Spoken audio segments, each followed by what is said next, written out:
Você sabe que nesse monte Deus não desce. Quando a gente não consegue se adequar à adoração legítima, criamos próprios altares individuais para justificar as falhas daquilo que nós não podemos nos adequar. Gente que não se submete à liderança pastoral, gente que não se submete a campo eclesiástico. Camila, eu tenho Deus no meu coração, tem Deus no seu coração, mas não congrega em igreja nenhuma, não se submete a autoridade nenhuma. Camila, eu venho à igreja, mas não participa do departamento, não entra no conjunto, não desenvolve trabalho, vem ao culto, mas não se membra, não se fortalece, não vai para o centro, né? Então, Deus está dizendo, tu sabes que a salvação veio dos judeus. Ele está dizendo, se você quer um perdão legítimo, procure um altar legítimo. E este altar não é no monte. Este altar vem dos judeus, está em Jerusalém. Você deve procurar um sacerdote legítimo. Você deve procurar um altar legítimo. Você deve procurar um cordeiro legítimo. Você deve procurar uma ovelha legítima. Porque tu sabes que a salvação vem dos judeus. Nas entrelinhas, o que é que Jesus está dizendo? Mulher, você sabe que quem errou foram os samaritanos. Então completa para mim o que eu vou dizer agora. Os samaritanos são os errados. Vamos lá?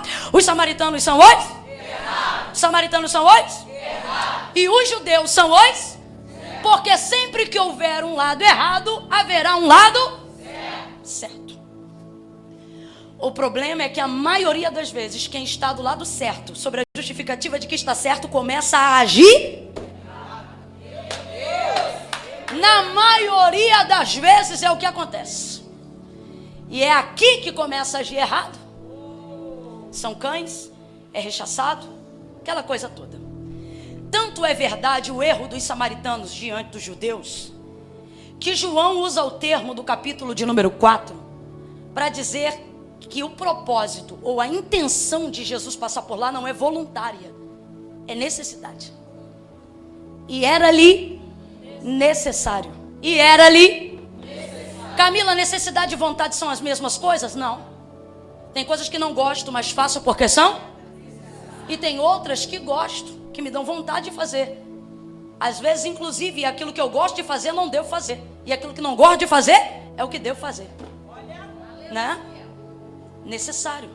João vai usar um termo que só quem era realmente próximo de Jesus, devemos dar validade a esse termo que João está dizendo. Porque João é alguém que, diferente dos outros evangelistas, vamos dizer assim, ele vai direto na intenção. Por exemplo, capítulo 1 de Mateus, capítulo 1 de Lucas, capítulo 1 de Marcos, todos eles vêm trazendo a árvore genealógica de Jesus. Ventre de Maria, casa de Judá, casa de Davi, casa de José. João é o único que não bota ventre de Maria, não bota nada, ele vai direto na intenção. No princípio era o verbo estava com Deus, o verbo era Deus.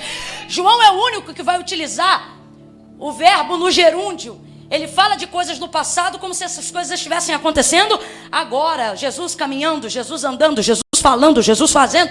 João realmente, pelo menos, demonstra entender a intimidade a qual desfrutava com Jesus de uma maneira diferente. Por exemplo, a narrativa dos outros evangelistas, eles só contam o fato. Aconteceu isso e isso. João não. João costuma trazer a intenção que levou Jesus a fazer o que ele fez. E por isso eu dou atenção. Quando João vai escrever a passagem de Jesus por Samaria, e ele não diz, foi a Samaria, ele diz, e era ali necessário passar por Samaria.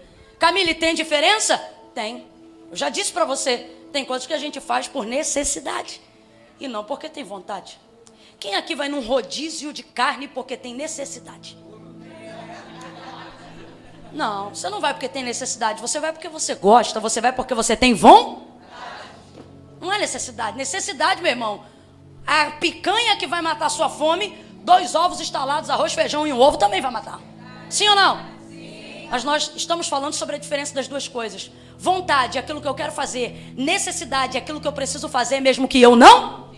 Eu não estou sendo radical e dizer que Jesus não quer fazer. Eu só estou dizendo que o que lhe faz passar por Samaria não é desejo de fazer, mas é necessidade de fazer o que precisa ser feito. Nós vamos ver uma evolução e uma transformação incrível em Samaria. Nós vamos ver Deus movendo algo extraordinário em Samaria, usando apenas uma mulher por intermédio do seu filho. Nós vamos ver um antes e depois em Samaria só porque Jesus passou por lá. Camila, o que você veio de Deus dizer aqui nessa noite? Você será um instrumento de um antes e depois de Deus, em lares, em profissões, em vidas e em famílias. Haverá um antes e um depois de Deus. Quando, Camila? Quando você aprender que gente certa também anda em terra de errados. Como assim, Camila? Como assim, Camila? Vou lhe mostrar a exemplo do que Jesus fez. Primeira coisa, Jesus não está indo lá só porque está movido por vontade. Jesus está indo lá porque tem uma necessidade. Essa necessidade é para atender o chamado. Por que não é vontade? Porque Jesus não descumpre a lei e os samaritanos é que estão errados. Quem é que estão errados? Quem é que estão errados? Mas nós precisamos entender uma coisa, irmãos. Os errados estão errados e vão continuar errados. E não serão incomodados na maioria das vezes com os seus erros. Por que não? Porque Deus não espera nada dos errados, mas dos certos Deus espera alguma coisa. Segunda coisa que precisamos entender. Veja como rapidamente depois do pecado confessado, ela quer saber aonde se leva a oferta para a expiação do pecado. Então vamos entender. Se tem pecado, está errado. Está errado ou não está? Está errado ou não está? Está errado ou não está? Mas se confessou e tem desejo de pedir perdão, significa que está errado, mas não quer continuar errado. Sim ou não? Sim ou não? Tem gente que você olha e você diz está errado, e Deus está dizendo tá, mas se você passar lá vai ajudar. Por quê? Porque tem gente que está errado, quer consertar, mas não sabe como. Porque o diabo, quando conduz alguém ao erro, o pecado, quando nos conduz a algum abismo, ele te dá o apontamento da entrada, mas depois que você está dentro, não te mostra a porta de saída. Entra, faz assim, beija assim, entra assado, vai lá, fala desse jeito. Ele te dá uma, te dá duas, te dá três, te dá 4 portas de entrada, mas depois que você está dentro, ele não mostra uma brecha para sair. Você quer sair, mas não consegue. Quer nadar para cima, mas não consegue. Quer ver uma luz do fim do túnel, mas não consegue. Então tem gente em terra de errado que errou com a gente, que errou com a nossa família, que errou com a nossa casa, que errou com o nosso ministério, que errou com a nossa honra, que errou com a nossa nobreza, e a gente quer andar por aí estufando o peito sobre a justificativa de que os certos somos nós, e dizendo fulano está errado, ele que venha. E o Senhor está dizendo, e se eu te disser que aonde ele está não tem porta de saída se você não passar lá? Não tem porta de saída se você não entrar lá. Pega na mão de alguém, que eu estou sentindo a unção de Deus aqui. Segura a mão de alguém aí agora. Pega a mão de alguém e diga, o diabo abriu a porta de entrada, mas você é a porta de saída. Deus vai te usar para dar escape, para dar saída para muita gente.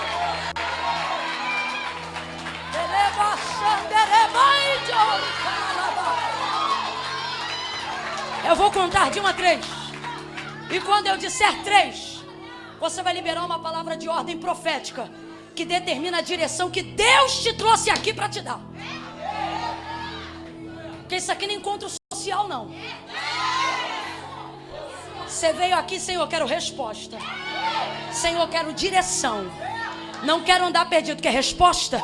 Quando eu disser 3, você vai virar para quem está do seu lado e vai dizer para esta pessoa só isso aqui. Você vai dizer, passa lá. Espera aí, deixa eu beber uma água que você já diz já.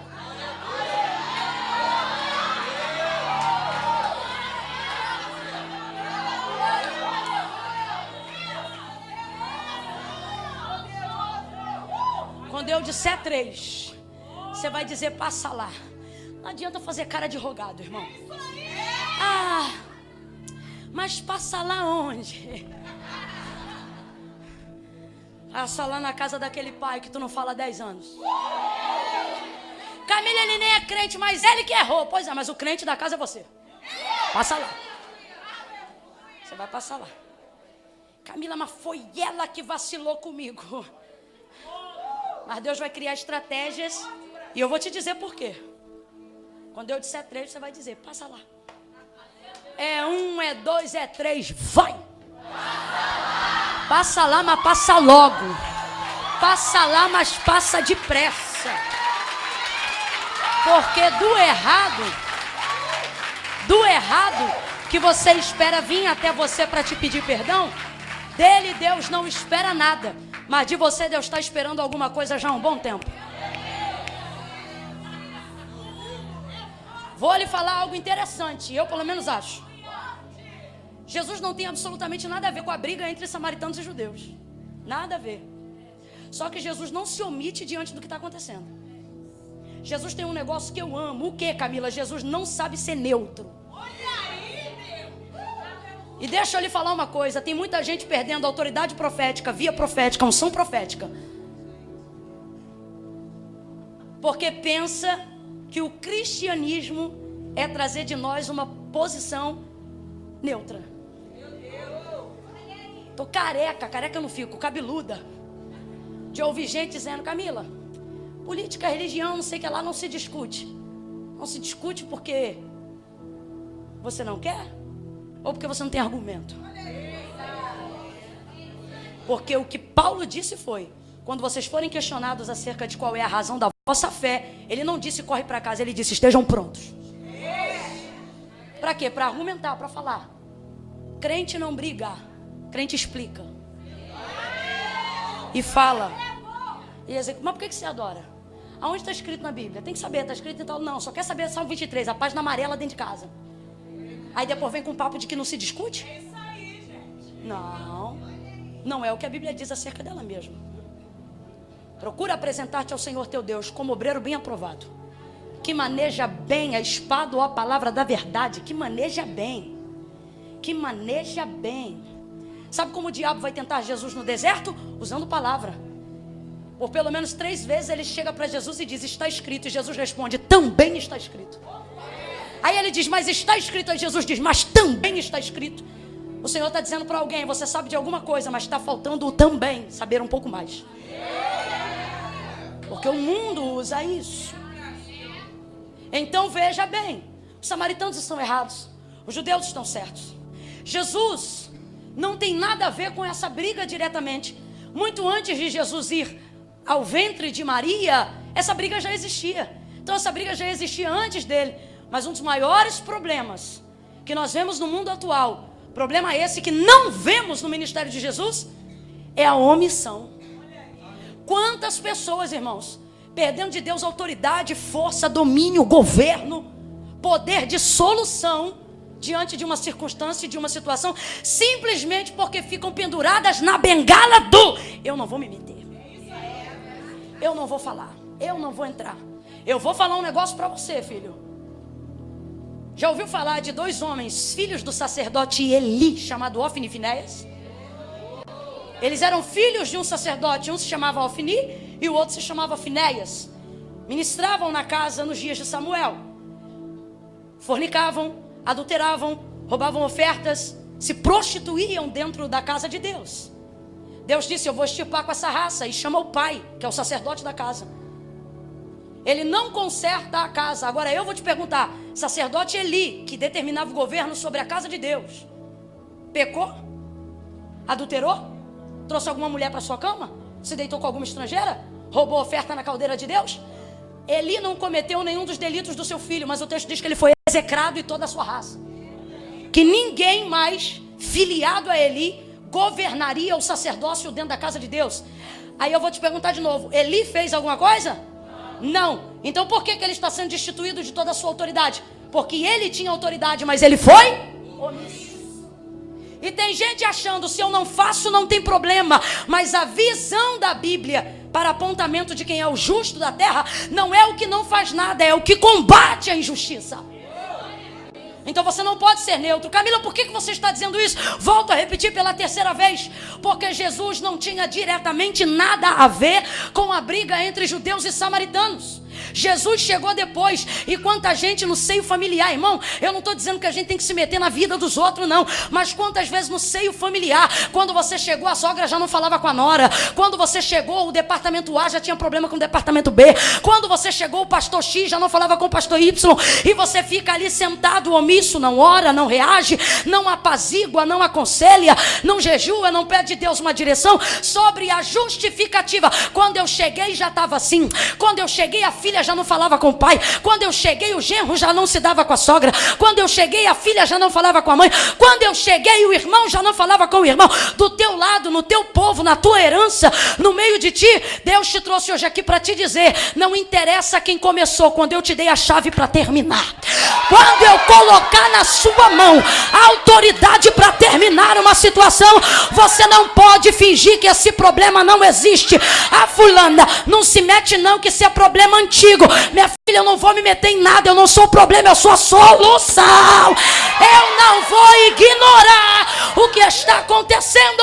Deus está me mandando dizer isso diretamente a alguém.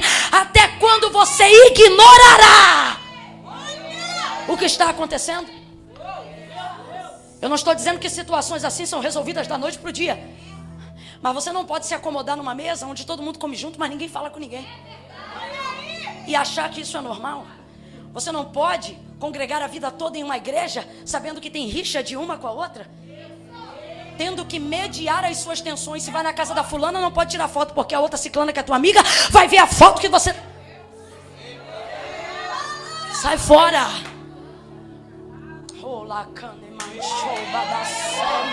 Irmãos, isso aqui é altamente profético. Isto é altamente profético. Olhe para quem está do seu lado e diga: eu não sei quem começou, mas eu sei quem vai terminar. Eu sei, é você.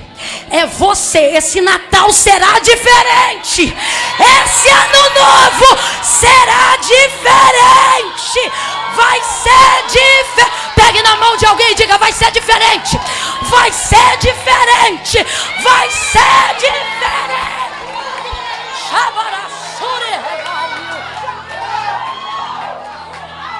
Agora, o que nós precisamos entender e ter motivação necessária para conseguir resolver: entender que não é sobre a nossa vontade, é sobre o nosso chamado, é sobre a nossa unção.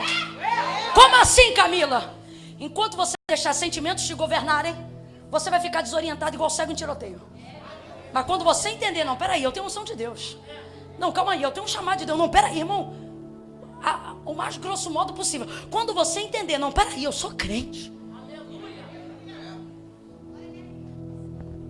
Não é porque eu quero, é porque eu tenho que fazer o que precisa ser feito. Pessoas que me procuram para dizer: como eu faço para perdoar isso? Eu digo: vá perdoando todo dia, até que tudo seja perdoado. Você vai perdoando hoje, você perdoa amanhã. Quando sentir raiva na terça-feira, perdoa de novo. E quando acordar irado na quinta, aí eu perdoo de novo. E sexta-feira, miserável, eu digo: mas tá bom, tá perdoado, tá perdoado. Vá perdoando todos os dias, até que tudo seja perdoado. Jesus está dizendo a alguém hoje aqui: não me importa o tamanho da confusão, eu só preciso de um. Você diz: Camila, mas esse problema é hereditário. Isso aí é anos. E o pastor fulano de tal já era assim com o outro. Menina, quando tu não era nascida, isso já existia. E mas fulano é assim mesmo. Não fala com Beltrano, o pai dele era assim, a mãe dele era... Não, pode ser o pai, pode ser o tio, pode ser quem quiser. Pode ser quem quiser. Não me interessa. A Bíblia diz que o pecado que destruiu o mundo inteiro e destituiu o homem da glória de Deus entrou por um. E quando Deus decidiu tirar tudo, falou: vou precisar de um exército? Ele disse: não. A quem enviarei? Quem há de ir por nós? Fez-se silêncio. E o filho veio: pai, eu vou. Tá ótimo, porque eu só preciso de... Aí o autor da carta aos Hebreus vai dizer: o pecado entrou no mundo por e saiu por... Deus só precisa de um. Deus só precisa de um. Deus só precisa de um. Faça o que tem que ser feito.